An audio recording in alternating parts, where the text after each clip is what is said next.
जानते हैं झारखंड के 50 मुख्य खबरों को फटाफट अंदाज में। झारखंड सरकार ने शिक्षा को बढ़ावा देने के लिए मान्यता प्राप्त स्कूलों के 1 लाख छात्रों को मुफ्त साइकिल देने की घोषणा की, जिससे ग्रामीण क्षेत्रों के बच्चों को स्कूल जाने में होगी सहूलियत। राष्ट्रपति द्रौपदी मुर्मू ने बीआईईटी मैसरा के प्लेटिनम जुबली समारोह में कहा कि प्रौद्योगिकी की प्रगति ने जीवन शैली को बदला, साथ ही शिक्षा और अनुसंधान के क्षेत्र में नए अवसर सृजित किए। झारखंड में तसर की खेती को बढ़ावा देने के लिए उद्योग विभाग द्वारा चाईबासा में क्षेत्रीय कार्यशाला आयोजित। आयुक्त ने इसे कोल्हान क्षेत्र के लोगों के लिए आय का स्रोत बताया।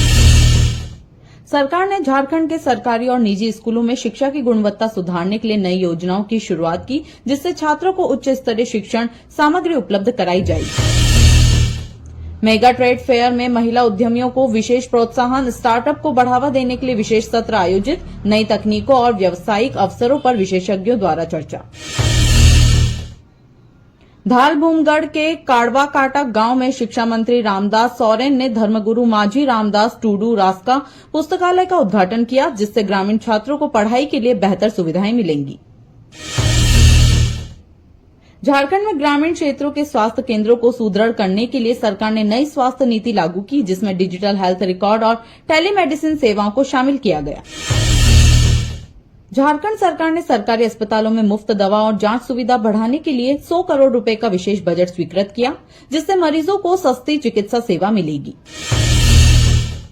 राज्य के कृषि विभाग ने किसानों की आमदनी बढ़ाने के लिए जैविक खेती को बढ़ावा देने के लिए प्रशिक्षण कार्यक्रम शुरू किया, जिससे खेती की लागत घटेगी और उपज की गुणवत्ता बेहतर होगी। झारखंड सरकार ने अगले 5 वर्षों में झारखंड को कौशल विकास का हब बनाने के लिए नई योजना लागू की, जिसके तहत युवाओं को रोजगार परक प्रशिक्षण दिया जाएगा।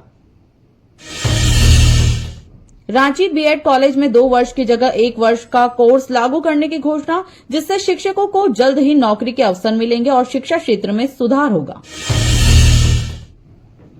झामुमो ने दिल्ली, छत्तीसगढ़, पश्चिम बंगाल और असम में अपने विस्तार की योजना बनाई, जिससे झारखंड के आदिवासी और स्थानीय मुद्दों को राष्ट्रीय स्तर पर प्रभावी रूप से उठाया जा सकेगा।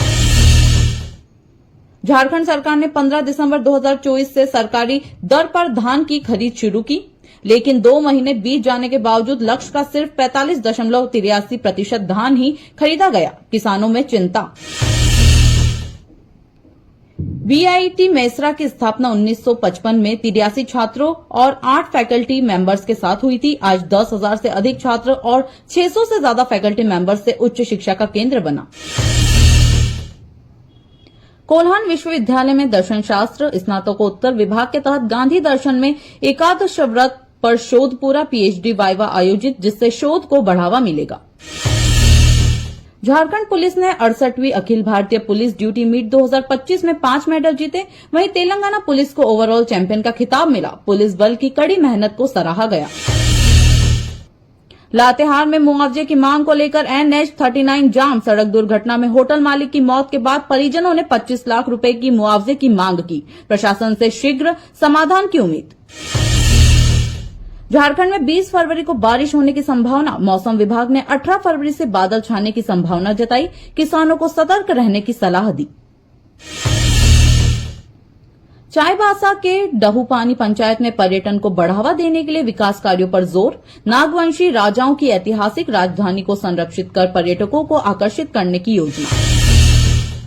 झारखंड सरकार ने सरकारी और निजी अस्पतालों में मातृ एवं शिशु स्वास्थ्य सेवाओं को मजबूत करने के लिए नई योजना शुरू की, जिससे नवजात मृत्यु दर में कमी आएगी। रांची के मोरहाबादी मैदान में आयोजित 16वें India International Mega Trade Fair का समापन 17 फरवरी को होगा, जिसमें सैकड़ों कंपनियों ने अपने उत्पाद और सेवाएं प्रदर्शित की।